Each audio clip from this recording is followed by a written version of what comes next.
Amigos, continuamos aquí en Perfiles. Gracias por sintonizarnos a través del 44.3 y nos encontramos en el marco del cuarto Congreso Internacional de Planificación y Estudios Urbanos y nos acompaña en esta ocasión el doctor Adolfo Narváez, a quien le damos la bienvenida, doctor.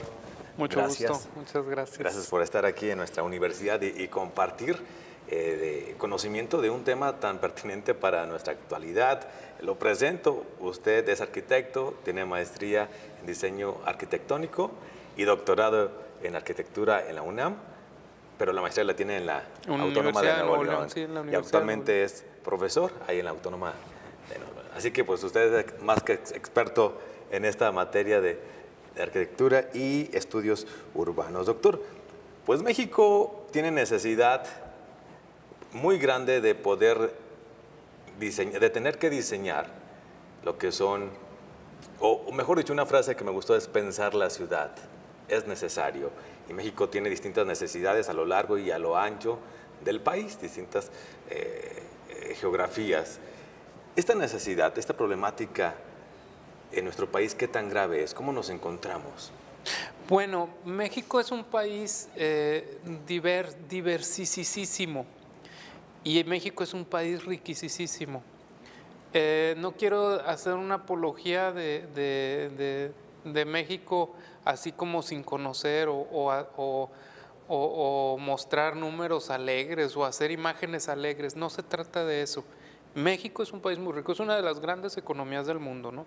Tenemos muchas desigualdades, tenemos muchas áreas que tenemos que atender, pero México es un país muy rico, muy grande, ¿no? Por lo mismo, o quizás como derivado del hecho de que somos una de las culturas fundantes de la raza humana, cuando uno piensa en las civilizaciones, en la historia de las civilizaciones, México es una de las cunas de la civilización con los olmecas. Es decir, aquí independientemente de otras geografías, porque bueno, otras geografías llegaron a eso, pero independientemente de ellos, inventamos ciudades aquí en México. Bastante interesante. Sí. Y yo creo que es un esquema que se tiene que aplicar hoy en día en nuestras distintas urbes o grandes ciudades del país. Tienen distintas necesidades. Juárez es una de ellas, que definitivamente tiene que aplicarse esa frase de pensar la ciudad. ¿Y en qué aspectos o en qué ejes se tendrían que trabajar? Porque quizá para dar un contexto mucho más claro, ¿cuáles son esos aspectos o ejes en los cuales se tienen que trabajar al pensar en la ciudad? Fíjate que te diría, es todo, porque la ciudad es el objeto más complejo que tenemos o que nos hemos inventado los seres humanos para vivir. Es muy compleja la ciudad, la atraviesan muchas necesidades.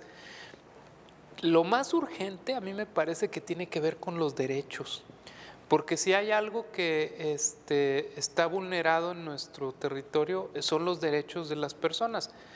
Una de las cosas que caracterizan a nuestras ciudades es que están siempre partidas. Siempre en la misma geografía existen gentes con niveles de bienestar aceptables o inclusive hasta muy altos, y gente con niveles de bienestar pues muy bajos, inaceptables, ¿no? En México esto pasa. Particularmente te hablaré no del caso de Juárez, que es muy interesante, pero te hablaré del caso de Monterrey. Una sola avenida en 10 kilómetros de trayecto, una sola avenida, en 10 kilómetros de trayecto lleva del municipio más rico de Latinoamérica a uno de los municipios más pobres. Para ponerte esto en perspectiva, tenemos un municipio que tiene niveles de bienestar que se parecen a los de Finlandia o a los de Suecia, así de ese nivel, a un área de la ciudad que tiene niveles de bienestar que ahorita están presentes en algunas localidades del África subsahariana. Fíjate lo que está en esos contrastes a 10 kilómetros de distancia, en un espacio urbano así, como si estuviera concentrado el mundo en una ciudad.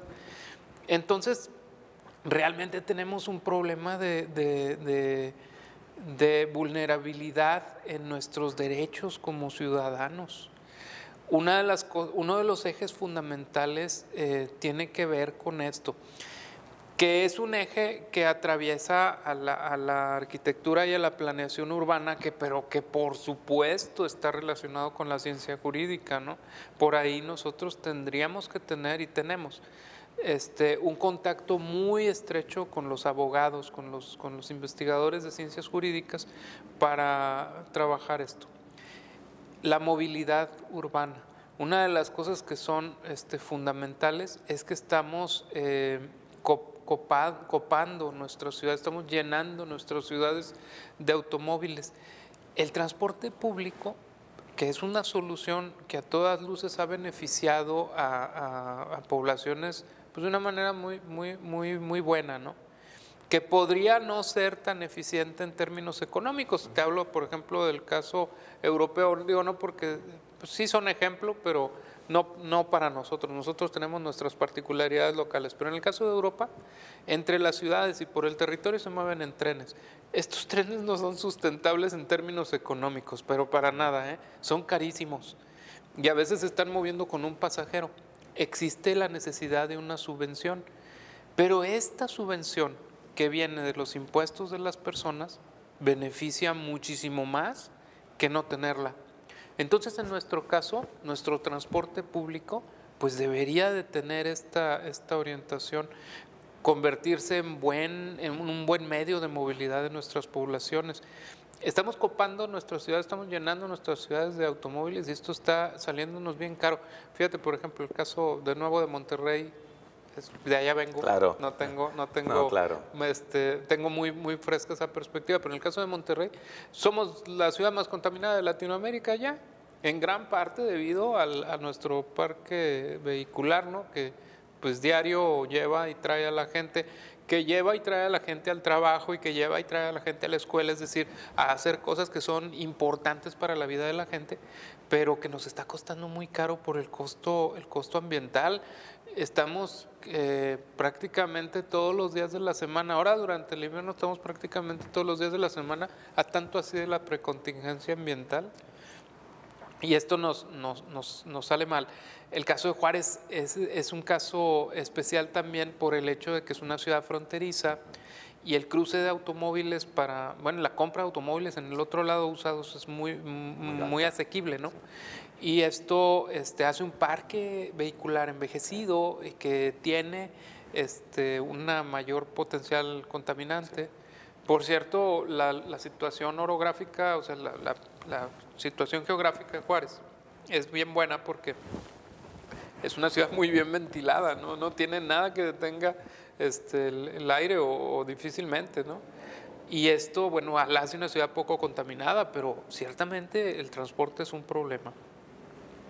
El tema de la vivienda.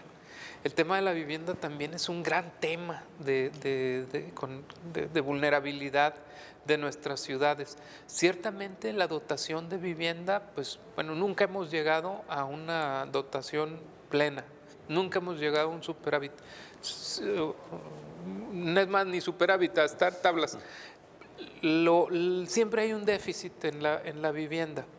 Eso por una parte, en términos numéricos. La vivienda es un derecho garantizado en nuestra Carta Magna.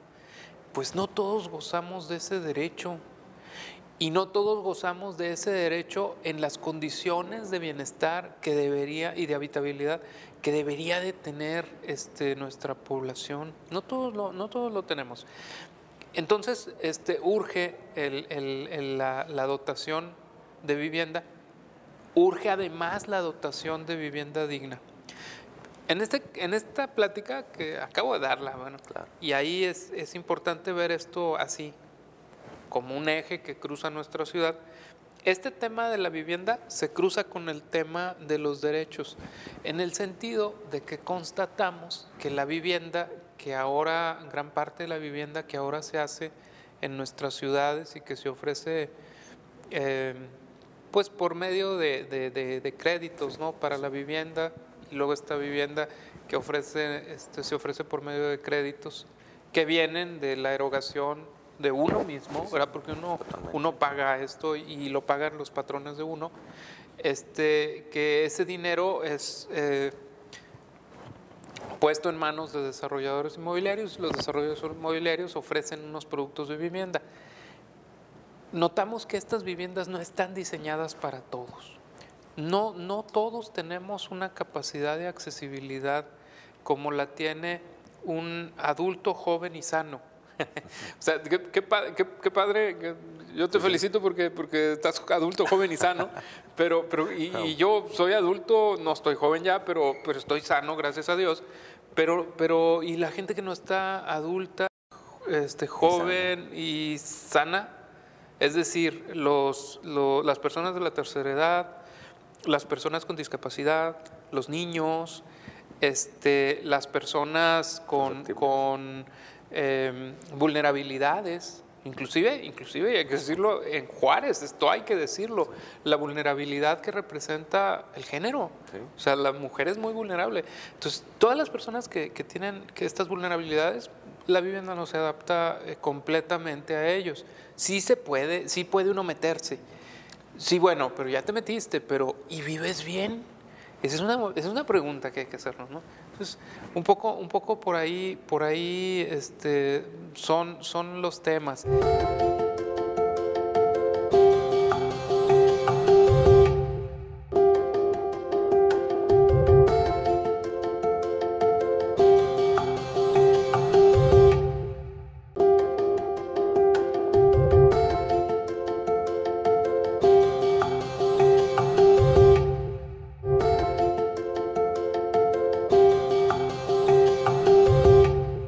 La ciudad es complejísima, ¿no? Sí, te voy a decir que la cruzan miles de temas. Otro tema es la infraestructura.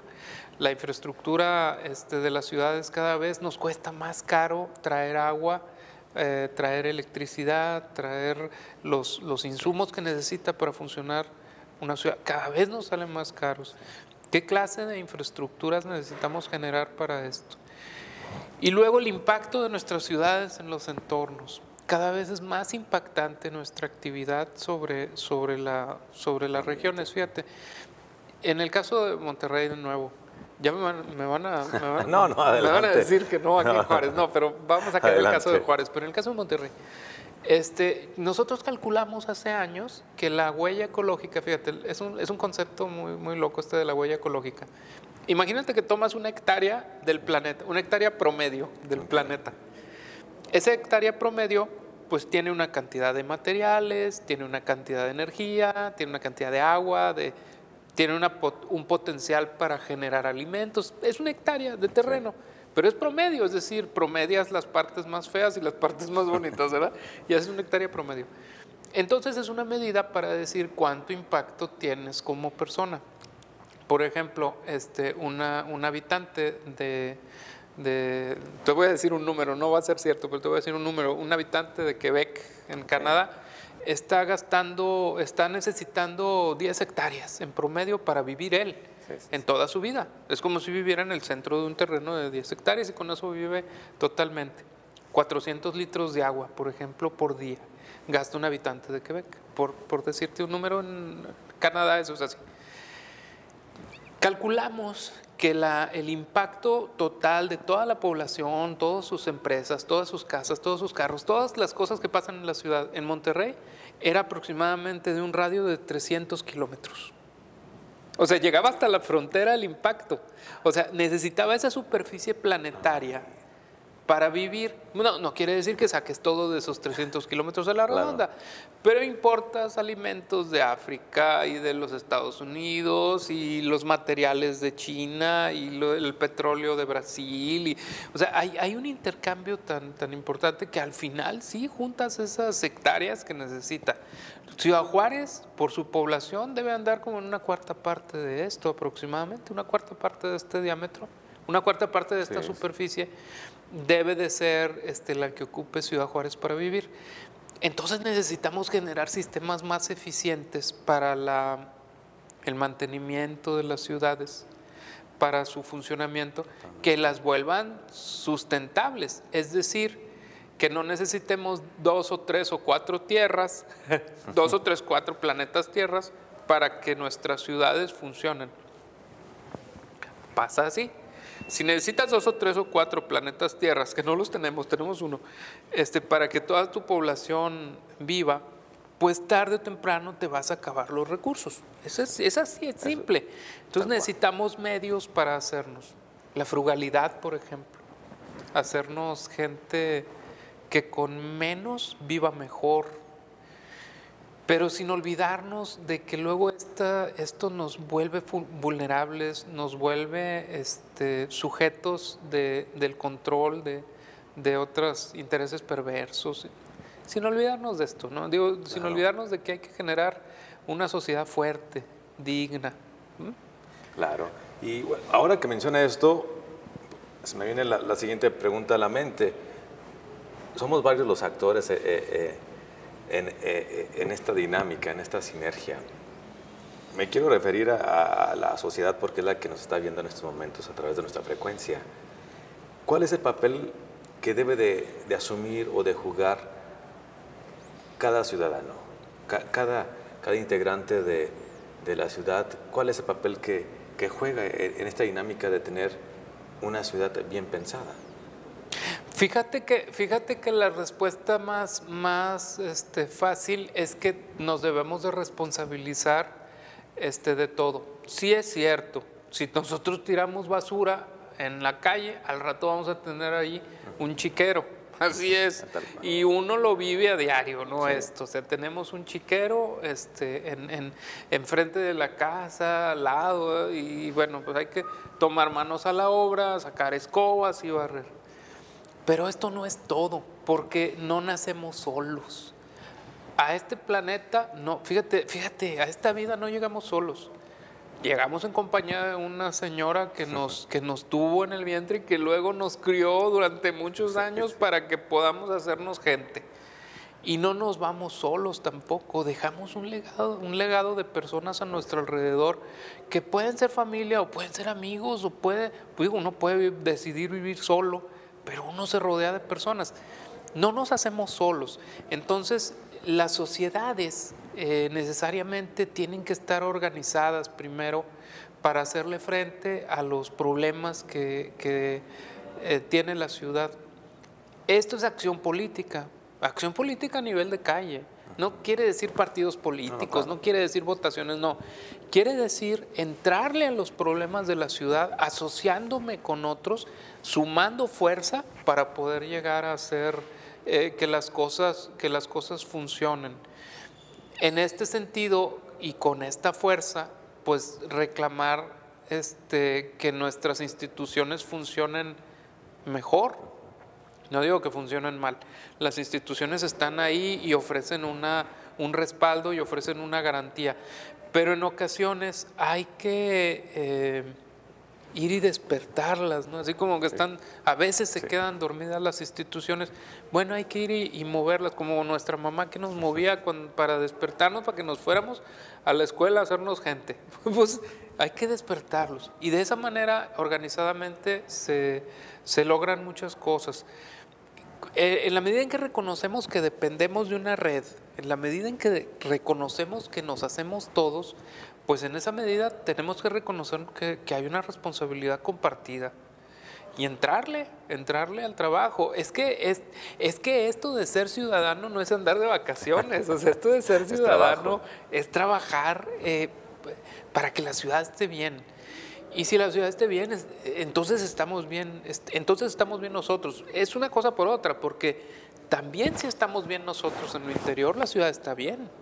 También cuando asumimos con responsabilidad, con entusiasmo y con alegría que somos del lugar, pues luego lo derramamos en el lugar. Pero es un círculo difícil de definir qué es lo que origina qué, como el problema ese del huevo y la gallina, ¿no? Es difícil de ver qué origina qué, porque cuando la ciudad es buena nos devuelve a nosotros bienestar interior, nos da alegría ver a la ciudad limpia, ver a la ciudad funcionando, ver una ciudad en donde hay plenitud de derecho, ver una ciudad que integra a las personas, que no excluye, que no discrimina. Eso es una buena ciudad y que nos hace felices, que nos hace bien a nosotros. Sí. Es este derecho a la ciudad que todos tenemos, pero que conlleva esa responsabilidad. Por supuesto, por supuesto. Esto nos otorga un gran poder a nosotros. De hecho, el responsabilizarnos por los espacios de nuestra vida es la prueba de que tenemos poder. Fíjate, eso es bien importante, porque luego las gentes se tiran y dicen, ay, es que no ha venido el de la basura a levantar la basura en semanas. Pasa eso. Sí. A veces en los municipios no hay acuerdo entre el que tiene la concesión de la limpia y el municipio, y los que padecemos somos los ciudadanos. Sí, a mí me ha pasado en sí, donde vivo, ahí yo no vivo en un municipio de primer nivel en la ciudad, vivo en un municipio de clase trabajadora que es Juárez, justamente. Yo vivo en Juárez, pero Juárez, Nuevo León. Y nos pasó en una ocasión, nos inundaba la basura. Teníamos ahí y no venía el camión, tenía semanas sin venir. Si no nos asociamos y no nos ponemos las pilas para hacerlo nosotros y ir a hacerlo primero hacer la limpieza y luego reclamar, pues que se dé el digno la digna retribución de nuestro predial, ¿verdad? Mínimo, ¿no? Que pase la basura. La cosa no marcha bien, o sea, la cosa no está bien.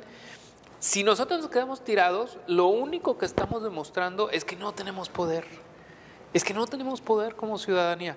El poder se forma cuando uno actúa, cuando uno va y hace las cosas. Es como el caso de las huelgas en Japón, ¿no? Es un caso todo el mundo lo conoce, ¿no?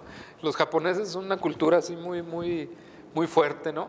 Que para estar en huelga trabajan más. Exacto. Sí, para estar trabajan más. Bueno, ellos de esa manera están mostrando su poder frente a la empresa, y entonces la empresa tiene que ponerse las pilas o a quien le hagan huelga, ¿no? Y darle respuesta.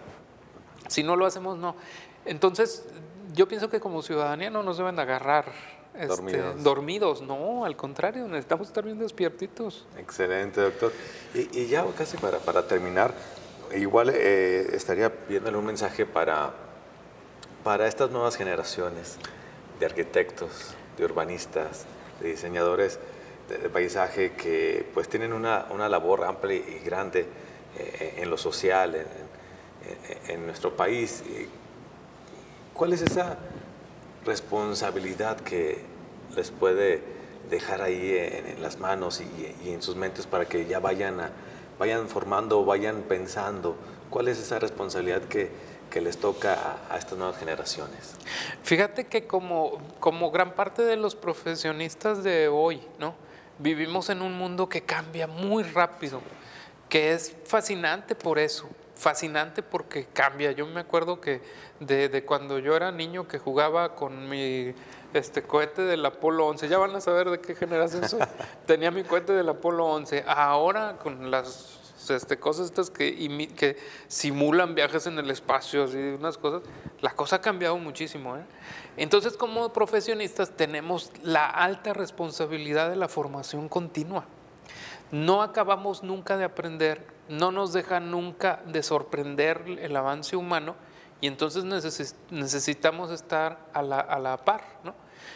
¿Quién me iba a decir cuando yo estudié arquitectura que un edificio se podía imprimir? ¿Quién me lo iba a decir? Un edificio completo se puede imprimir. Bueno, pues hay que entrarle al reto de entender estos avances, de entender esta complejidad que ahora, por ejemplo, hace necesario para nosotros, ¿no? Los arquitectos, por ejemplo, yo soy arquitecto de formación, que sepamos de ingeniería de materiales, que sepamos de cómputo, cuando menos en niveles bien básicos, pero que lo sepamos. ¿Quién me iba a decir que eso va a ser? Bueno, es necesario eso, la formación. La otra cuestión que es bien necesaria y es bien importante es que como sociedades nos estamos haciendo cada vez más aislados unos de los otros. Nos estamos formando en individualidades como si fuéramos islas cada uno, ¿no? Sin comunicarnos con los otros. Yo creo que una de las grandes responsabilidades de los profesionistas ahorita es contribuir a armar la sociedad, en darle cauce a las ideas comunes, en el fomento de la sensibilidad, de esta clase de sensibilidades para ver las necesidades de las comunidades y poderles dar cauce es una de las cosas importantísimas que debemos de entender como arquitectos, como urbanistas. Finalmente, me parece que una cosa que es también fundamental es el respeto de los derechos de las personas, el respeto de la naturaleza, el respeto de los seres vivientes, que aprendamos pues esta nueva ética, ¿no? Que ya no nos ubica en el centro de la creación, sino como compartiendo el mundo con muchos, ¿no? Creo yo que es uno de los... Ahora sí que si yo quisiera recomendar algo sería eso, ¿no? Excelente. Doctor, pues queremos agradecerle que nos haya compartido esta plática, estos conocimientos, estos saberes a nuestra audiencia, a nuestros muchachos que también sintonizan el canal. Muchas gracias por visitarnos y estar aquí. Bueno, muchas gracias. Doctor. El doctor Adolfo Narváez aquí en el marco del 4º Congreso Internacional de Planificación y Estudios Urbanos. Amigos, hacemos una pausa, continuamos en Perfiles.